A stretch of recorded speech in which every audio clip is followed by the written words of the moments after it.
प्रणाम नमस्कार।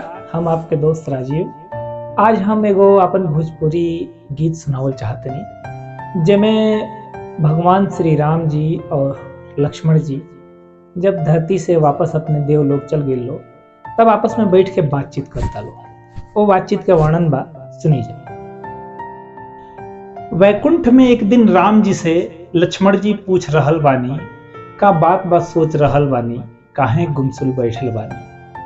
वनवास हमन के कट गईल, हमनी के काम निपट गईल, हर एक बुराई मर गईल, रावण के लंका जर गईल, बाली के बाजा बाज गईल, सुग्रीव के माथे ताज गईल, अन्याय से मुक्ति मिल गईल, लौकुश के गद्दी मिल गईल, अब नर बानर में एका बा, हर ओर राम के रेखा बा, हर ओर आपके भक्ति बा, हर ऋषि मुनि में शक्ति बा, तब वो चुप बैठ गईल बानी, का बात बस सोच रहल बानी।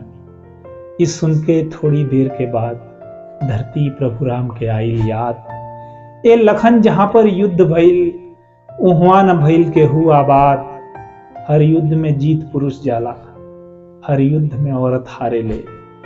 हमनी के जब वनवास भइल तब देखा का संतरास भइल, सम्मान बाप के जीत गइल, माई के ममता हार गइल।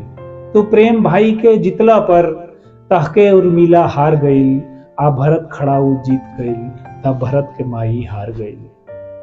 वनवास में आइल किष्किंधा, वो बात अभी दिल में बा।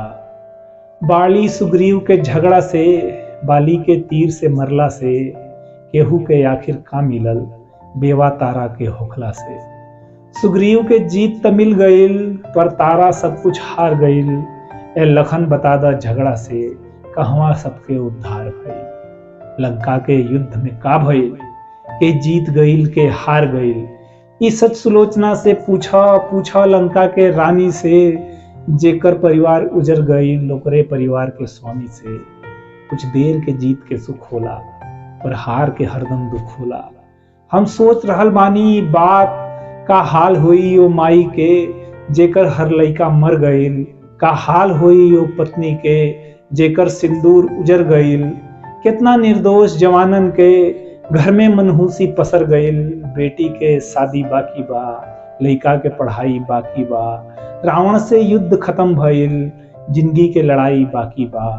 वैकुंठ में एक दिन राम जी से लक्ष्मण जी पूछ रहल बानी, का बात बा सोच रहल बानी, काहे गुमसुम बैठल बानी, काहे गुमसुम बैठल।